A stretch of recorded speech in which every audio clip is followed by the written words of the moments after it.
What's up, you guys? Sean Ross Sapp, Fightful.com. Here with a name you know, and you definitely know him from Fightful.com because he's wrestling, he's beating people up inside of a cage, he's an accomplished amateur wrestler. We've talked to him a few times. Jake Hager, how you doing? Good, man. Thanks for having me. Yeah, I mean, I was saying off the air, like this week, it emerged, oh, hey, Jake Hager's fighting Brandon Carlton October 29th, Bellator 250, and I'm like, wait, was this announced at some point and I missed it? Like, you took this fight on super short notice, it looks like. Yep, definitely a different style fight camp for sure. I was one of the victims back in May of being scrubbed from the first couple cards when all this crap went down, and since then we've kind of been in limbo, like staying ready, but then having to go to AEW and really get into some stuff. And we were trying to make it for September, but we didn't have it, and it turns out we had it for October. So we signed about a month ago, but we probably known for about 6 weeks, 2 weeks before that. And you were very active last year. You fought 3 times in the middle of signing an AEW contract at that. So, I mean, you had a crazy amount of stuff going on last year. But you're facing it'll be 1 year by the time you get into the cage. How does that affect you mentally, physically, any number of those ways? Yeah, it's definitely, I'm sure I'm going to have some rust to get off. Camp definitely got tough this time. Really pushed myself to try to overcome anything that I've lost, but it's also given me a year to get better at my strikes, at my kickboxing, and definitely at my grappling and jiu-jitsu. So I look at it mentally as an advantage. Although I am wary, this guy, this might be his 3rd fight this year. One of them might have been an amateur, but he's had 2 professional fights this year, so he's like bringing him up, and this is another one in line for him. So he's going to be ready to go. But no matter how I get there, I better be ready to go because no one's taking this away from me. I'm glad you mentioned his amateur record as well because, I mean, here's the thing. Anytime that a guy like you, former WWE World Heavyweight Champion, on cable TV every week, faces a guy that doesn't have as many fights, people will immediately say, oh, well, it might be a cakewalk. It doesn't look like it's a cakewalk here. This guy is 2-0 this year. He's finished both of his fights. He was undefeated as an amateur, finished all those fights. Like, you're stepping in with a guy who is not looking to roll over. Not that you've ever faced anybody like that, but this is a dangerous guy. Dangerous guy. In a couple of those fights, he was at 300 pounds. So he's going to be all of, like, he'll make 266, but I guarantee you the next day he'll be up to 280 by the time we're in that cage. So it is a big challenge. I think with my footwork and my speed and my head movement, I'm going to keep him off balance. That's going to be my attack. But you got to get him up against the cage. Definitely cannot let this guy on top of you. If you get 280 pounds on top of you, it's going to suck all the oxygen to get up and back on your feet. So those are going to be the key points. A big dude, too. He's 6'5", and you're going to run into big dudes at heavyweight anyway. You're not going to run into a ton that are 6'5" and 280-ish. How does that adjust things for you from your day-to-day training or anything like that? Do you have dudes that size in your camp? I got a couple guys. The biggest thing for camp was finding training partners as a heavyweight, finding big guys willing to give you their time and hours and being punched in the face on top of it. It gets a little bit difficult. But I got a couple guys that can simulate his size. He's going to have a similar reach as me, being 6'5", maybe it's longer. So the striking game is going to be neutralized. But I look forward to wrestling tall guys more as the shorter guys. It's easy for me to level change and do my shots and get in on them and then change his direction and move him. If they're a little bit shorter and squattier, I'm a tall guy and I'm not that flexible, so sometimes it's hard for me to drop my ass and get underneath them. So I'm giving you all my tips here. I hope he's not listening. Well, I mean, yeah, that was the thing I was going to ask, because I mean, I know that when you fought T.J. Jones, he was about 6'2", Kaiser 5'11", but Anthony Garrett was also a big dude, and when you're trying to get your hips underneath somebody, that extra height does work into your favor. Now, your reach is like 82 inches, right? Yes. That is an insane reach. I mean, all those times I got made fun of as a little kid for having an awkward body, it really comes to pay off later in life, guys. I promise you. Yeah, my God. Like, that is... There's not a lot of people that hit that 80 mark, and I guess fortunate or unfortunate, it'd be fortunate for the viewers, aspect of heavyweight MMA is, quite frankly, almost anybody, if they're one of those big boys, they throw their fist at your face, there's a chance somebody's going out. I mean, that's just the nature of the game there. How do you prepare for something like that? Because these guys, even if they're traveled veterans, whether or not they're a little bit more inexperienced, that is a realistic danger that you face along the way. Absolutely. Especially with the 4-ounce gloves on. Mm-hmm. Any touch, it doesn't even have to get you all the way, and it can hurt you, or it can completely turn the lights out. So we got to be very aware of the weapons he has. You see a lot of guys running straight backwards, and that's the most dangerous thing you can do. If they're throwing bombs at you, you have to go into it. It's the most unnatural feeling that you have to learn when starting to fight someone. You have to go forward. That takes away their power. That puts you in a safer position to rearrange them, lets you counter. And if your footwork's right, you can really capitalize on it. So we're going to work on that, but we're also going to work on controlling distance. I'm there, I'm not. And he's going to see me disappear a lot and then reappear. So we've got a couple of tricks up our sleeves. Really going to rely on our footwork and our cardio with this guy, because we don't want to stand right in front of him. Now, this is your second fight since you have signed with AEW. How does that conversation go? Who do you go to and say, hey, I got a fight coming up, might need a week off, 2 weeks off, or however long it is that you need off? It's pretty easy. I mean, right now, I'm riding high with Chris Jericho in the inner circle. So really, I just got to get the storylines approved ahead of time, and they can, like, it's not have like a song and dance routine or something while I'm not there. Something creative. I don't know. I thought that was incredible, by the way, really groundbreaking. But they love, they love that I fight, and Tony wants to make sure that I tell everyone that Tony tells me to win. So can we get a little song out of you? We missed it this week. Can we get some Rat Pack out of Jake Hager? Oh man, hey, I would love to put on a top hat and cane and give you all the jazz hands, and I promise you, there might be a time. It might be next Thursday if people tune into Bellator 250. If you sleep, Brandon Calton, you might be so over the moon that you order a rare steak in the cage and sing for us.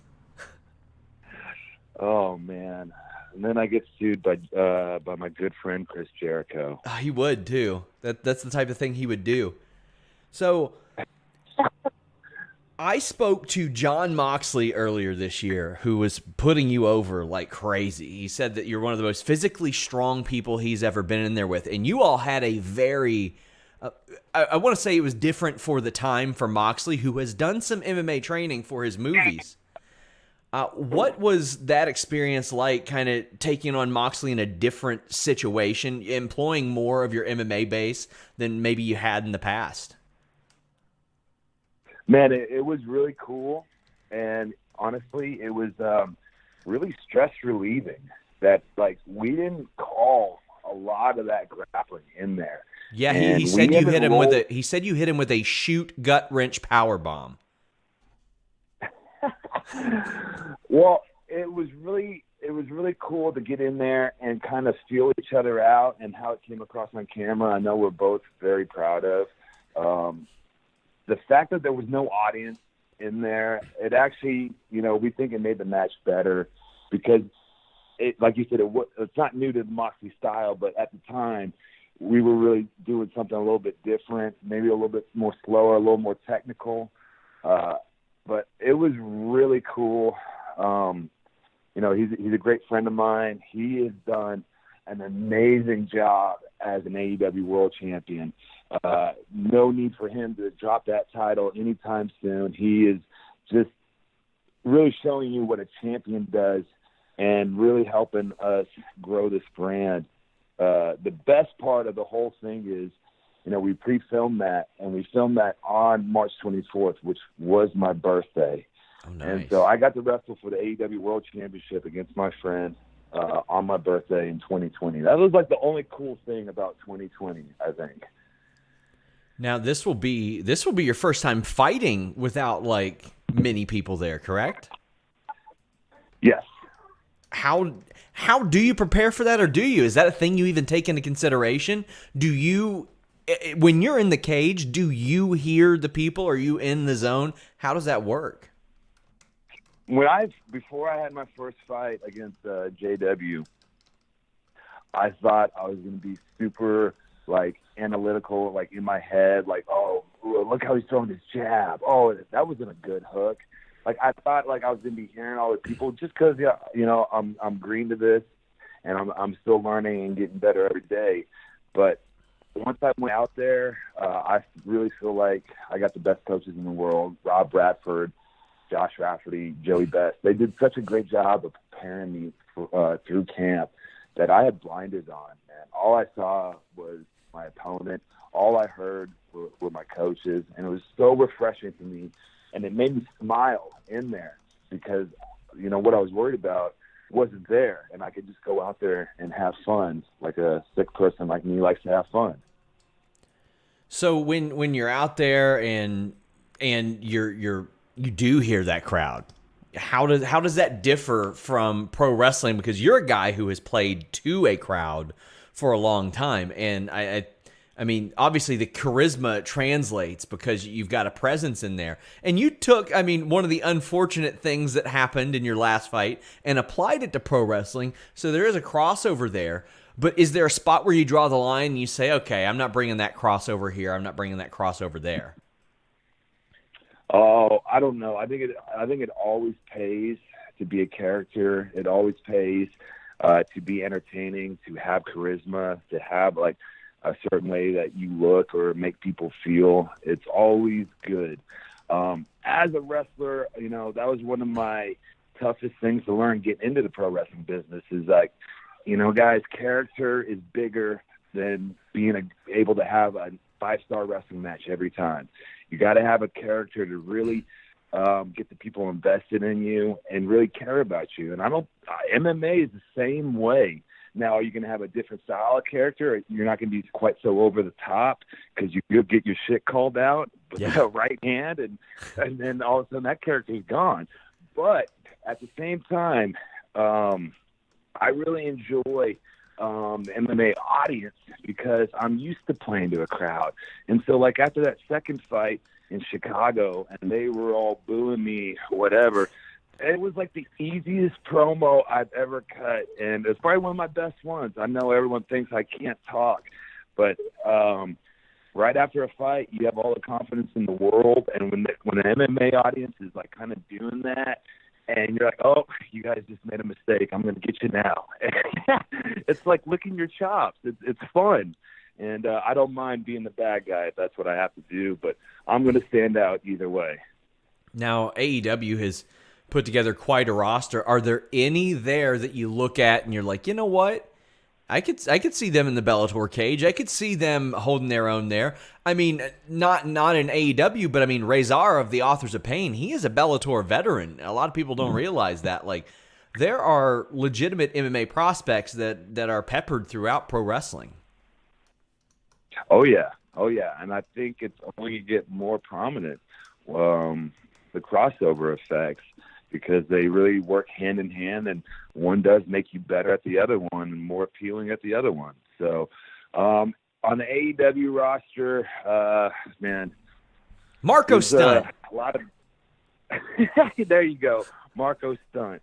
I've rolled with him, and I want no part of it, man. He literally he rolled me up so fast and had me leg barred. I want no part of Marco Stunt. Oh, it's amazing. I would love to see it. I think, you know what? I think people would tune in to watch. I mean, how would you defend, if he dives down on your ankle looking for a hook? He's so little, he's going to bury himself in there like a tick. It could be dangerous. Can't hit a moving target, as they say. Yeah, but too bad he's as big as my, I left something bigger in the toilet earlier, but you know what? We'll figure it out. If they start a super atomweight division in Bellator, he's gonna be there for it. I don't want to make fun of the guy because I love the guy. Oh, he's great. Love what he's doing. I love what he's doing, and you get one little thing, and all of a sudden, what Marco needs is his Cobra. He needs to find that Santino Cobra, and everyone's gonna believe it. And there you go. Oh, my God. I saw him get thrown like 10 feet in the air the first time I ever saw him, and he pulled the guy down that threw him up with a code breaker. And I was like, oh, my God, that was incredible. He's got such unreal presence. He gets it. He's very special. Reminder, guys, Bellator 250, October 29th. As we wrap up, I'm working on a bit of a project that I'm releasing next year and would love your input on it. Royal Rumbles. You've been a part of like 6 of them, I think, 5 or 6 of them. And varying degrees of success within the scope of the storyline.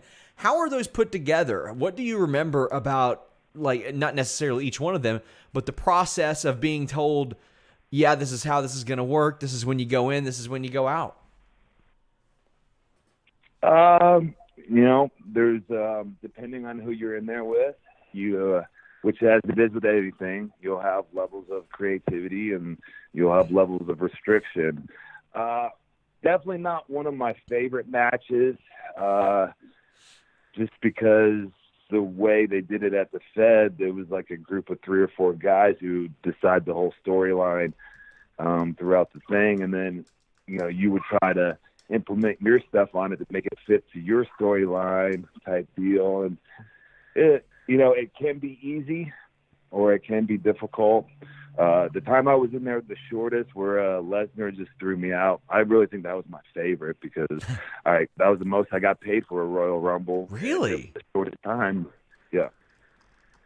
Why do you think that was? Do you think there was any specific reason? Because I know they used to do it based on buy rates or whatever that may be, but I know that also changed a lot after the network was instituted. Yeah, they started lying to us after they instituted the network. Who knows how they decided to pay us? But for some reason, that was a good payday for me, and it was literally 7 seconds. It was like duck a clothesline, F5, see ya. Man, and you ended up working.